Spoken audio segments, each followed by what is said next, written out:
Hi, my name is Coldbeer and let's start with A Way Out.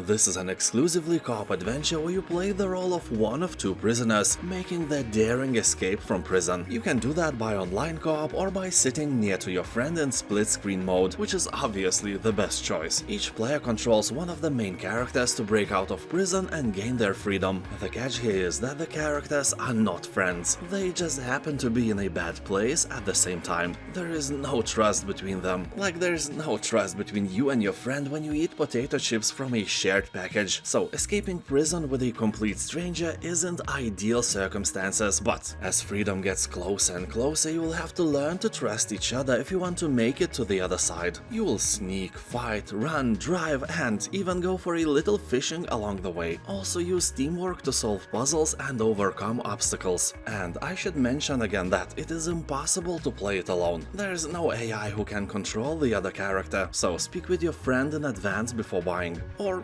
use threats, lies, and deceit to trick them, so your friends would have no way out, only to play the game with you. Good news is, you don't have to buy 2 copies. One is enough.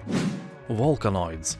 If Satisfactory and Riftbreaker had a baby, Volcanoids would be the result of their forbidden love. This is a base-building open-world survival shooter with heavy steampunk elements. Here you can play absolutely alone or with up to 3 friends and explore an ever-changing volcanic island. Upgrade your drill, fight hostile machines and reveal what's been hiding in the depths of the underground. You can also capture resources and technology and use it to destroy the rest of the machines. The game is in early access since forever, but it has very positive reviews and gamers are saying that this is a real hidden gem, and if you have friends, it's almost a must-play.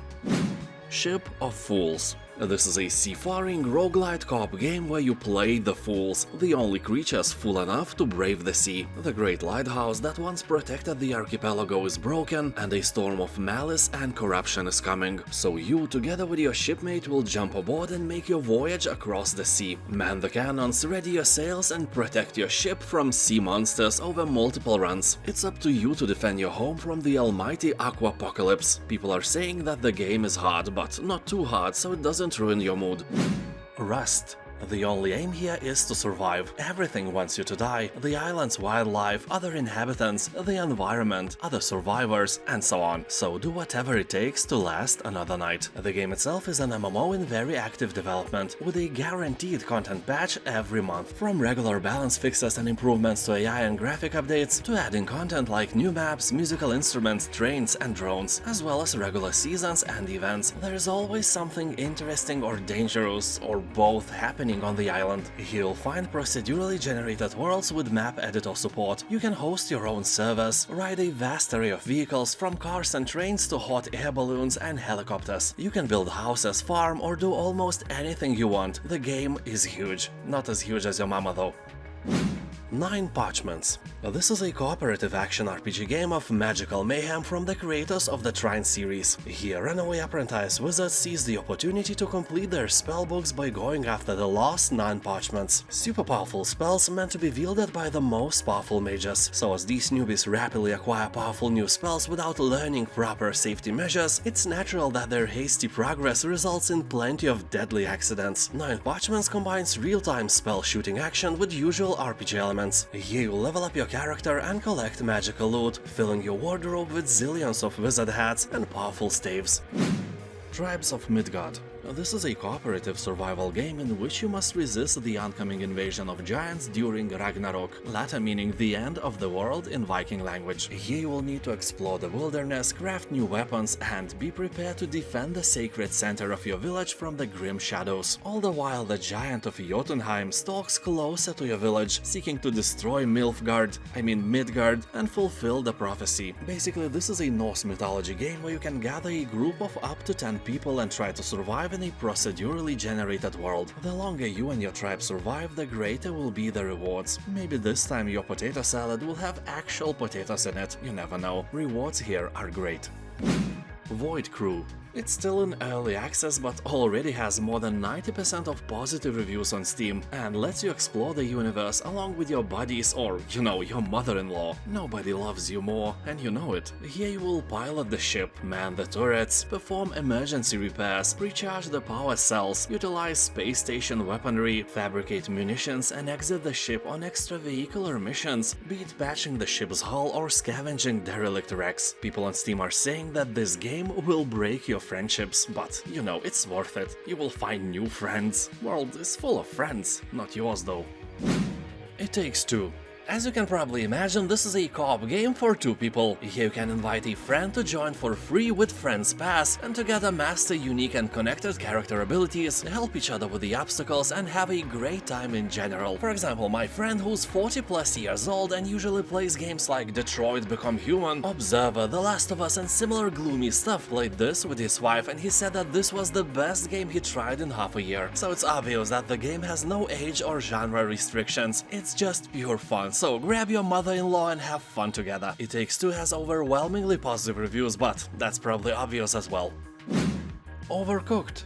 This is a game for 2 to 4 people. I have it on my PlayStation and I occasionally play it with my wife. So the main feature of this game is that if you and your significant other have a calm, beautiful life, without any screaming at each other, without yelling profanities and so on, this game may fix it. I can guarantee that no matter how calm you are, you will lose your shit here every time you play. At first you will fail to cook some simple meal, then you will fail even more and will start to wonder what are you doing wrong. The answer is usually everything. So you must take the lead and become a chef. The other one will become your big sous chef and will have to do as you say if you want to complete level after level. You may think that you are the head of the family, but turns can table very quickly here when your lead will take you and your SO to failure and doom. Then you will switch and you will do as your SO says. And if you finally complete the level, you will feel confused. You achieved your goal, but only because you did everything you were told and didn't use the tiny organ in between your ears practically at all. This is a great game, really humbling.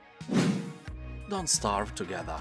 In this open-world survival game, you will discover and explore a massive, procedurally generated and biome-rich world with countless resources and threats. Whether you stick to the surface world, go spelunking in the caves, dive deeper into the ancient archive, or set sail for the lunar islands, it will be a long time before you run out of things to do. Here everything from seasonal bosses, wandering menaces, lurking shadow creatures, and plenty of flora and fauna is ready to turn you into a spooky ghost. Besides fighting and adventuring, you will plow fields and sow seeds to grow the farm of your dreams. Tend to your crops to help your fellow survivors stay fed and ready for the challenges to come. Or, starve together if you are like me. For example, once I tried to grow a watermelon in real life. It took me 2 years for this plant to blossom, and then in the next 6 months I managed to finally grow a real watermelon fruit. And this is a real photo my father took. My fully ripe watermelon is near a quince and a small teaspoon, so it's good that I am a YouTuber and not a farmer. Anyway, you can play the game alone or with friends. Online and LAN PvP and co-op gameplay is available.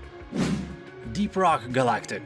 This is a 1 to 4 players first-person shooter featuring badass space dwarfs and 100% destructible environments. Here you can play alone or work together with other players as a team to dig, explore and fight your way through a massive cave system filled with hordes of deadly enemies and valuable resources. Pick some powerful guns like flamethrowers, Gatling guns, portable platform launchers, and show those puny aliens who's the boss. Dwarfs may be small, but they are really powerful. We in Lithuania have a saying, Neugis or smogis. Meaning not the size, but the punch is what really matters. And your punch is really, probably weak in real world, but really impactful for the alien population in these dangerous caves. People on Steam are talking that there is no reason not to play this game, and I have to agree. Show those monsters the true meaning of extinction. Rock and stone, baby.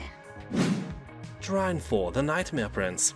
I think many of you have heard about the Trine series. It was one of the first hard-worked attempts to make platformer games even more beautiful than they were before. This is a member of 3D platformers with fixed camera, or as developers call it, a 2.5D, which is a bit confusing. So here you'll control 3 heroes sent on a quest to retrieve the troubled young prince. Wizard, knight and thief are joined together once again on a thrilling quest through beautiful fairy tale landscapes teeming with danger. People on Steam are saying that this game is simpler than the previous Trine titles. Puzzles are easier, but when you play in co-op mode with friends, everything is chaos. Also, keep in mind that this game will eat your machine's computing power as if you were digging for bitcoins.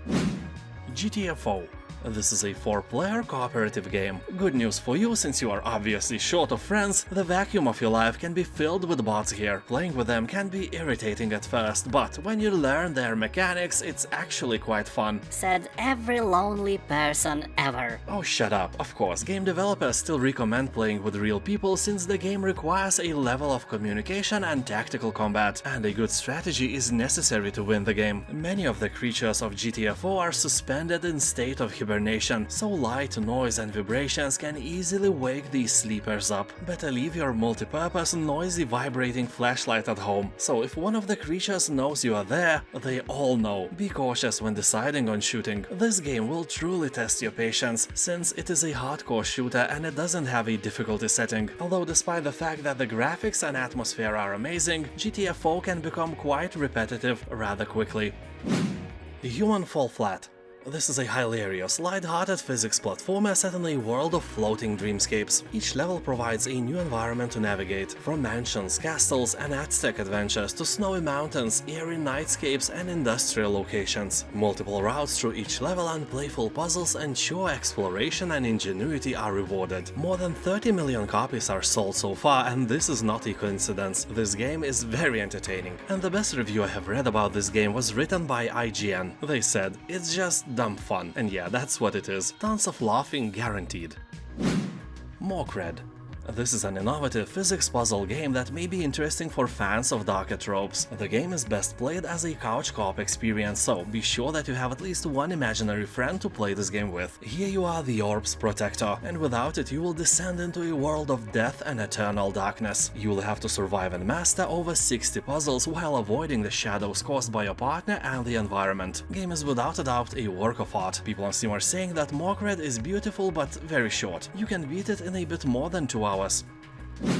Raft. Build a raft of your dreams and sail into the ocean. That may look like the whole point and story of this game, but your mission is to survive an ocean adventure across dangerous waters, and that won't be easy. Here, trapped on a small raft with nothing but a hook made of old plastic, you awake on a vast blue ocean, no land in sight, with a dry throat and an empty stomach. You will have to gather debris to survive, expand your raft, and be wary of the dangers of the ocean. You may play the game alone, which is perfectly fine, or with your friends if you have any. Also with creepy strangers as well. That would add to immersion, don't you think? Imagine, you are on the Titanic, it sinks, and you have to share the boat with a dude who obviously thinks of killing and eating you. Immersion over 9,000, right? So can you cannibalize your friends here? Well, sadly no. Even if you are very hungry, you will have to eat fish and other stuff you manage to catch. No cannibals here. But with the next patch, who knows? Borderlands 3. Here you'll blast through weird worlds and enemies as one of 4 world hunters, the ultimate treasure-seeking badasses of the Borderlands, each with deep skill trees, abilities and customization. So in this looter-shooter RPG you will play solo or join the battle with friends to take on an epic enemies, score loads of loot and save your home from the most ruthless cult leaders in the galaxy. With bazillions of guns and gadgets, every fight is an opportunity to score new gear, and that gear is more than crazy. Firearms with self-propelling bullet shields? Check. Rifles that spawn fire-spewing volcanoes? Obviously. Guns that grow legs and chase down enemies while cursing? Yeah, got that too. On Steam, Borderlands 3 is an owner of very positive reviews, so it's a no-brainer if you like shoot and loot. Just grab the game and be happy. Make your enemies unhappy by making them die. Divinity Original Sin 2. Here you can become some really interesting custom-made hero, or choose from 6 unique origin characters with their own backgrounds and agendas. For example, you can become a flesh-eating elf. You may think, what, is that the lame feature that regenerates health like ghouls have in every game? No, it's way cooler. Once I found a dead body, and there was an option to, eat its leg. I was like, why not? And I ate it. And suddenly I saw who killed the guy, because this feature of mine worked in this mysterious way, and I completely forgot that I have it. I just ate the leg because I can. So the game gives you freedom that is sometimes a bit absurd. That is awesome. Anyway, here you will explore the vast and layered world alone or in a party of up to 4 friends in a cooperative play. You can even play on split screen with your mother-in-law. Go anywhere, unleash your imagination, and explore almost endless ways to interact with the world. There's more to experience in PvP and Game Master modes. In the latter, you'll create your own stories or download fan-made campaigns from Steam Workshop. Game has an overwhelmingly positive review score. A must-play, that's a fact. Darksiders Genesis. This is a great game with great humor and very positive reviews on Steam. It is well balanced to play in co-op mode, but also fun in single player as well without any regrets. Although I must warn you that here you will do more shooting than bashing and slashing, but you will get a fair share of the latter as well. Game has great graphics, a bit childish dialogues, and no potato salad man class, which is a shame. Anyway, from me it gets 8 cold beers out of 10. Remnant 2. This is the sequel to Remnant from the Ashes, best known as Dark Souls with guns. The game pits survivors of humanity against new deadly creatures and godlike bosses across beautiful but menacing worlds. Here you can travel alone or with friends as a team and explore strange new worlds and beyond, overrun by mythical creatures while trying to stay alive. There are multiple worlds to explore with different types of creatures, weapons and items. Game has branching quest lines, augments, crafting and loot rewards that will test the resolve of even the most hardened players in dynamically generated dungeons and areas. Most of the players are saying that the second part is better than the first one, meaning that developers learned from their past mistakes and made an actually awesome game. And now, thank you for watching, and don't forget that in my channel you can find hundreds of videos like that with new ones released almost every day. Have a nice day and I'll see you next time. Bye.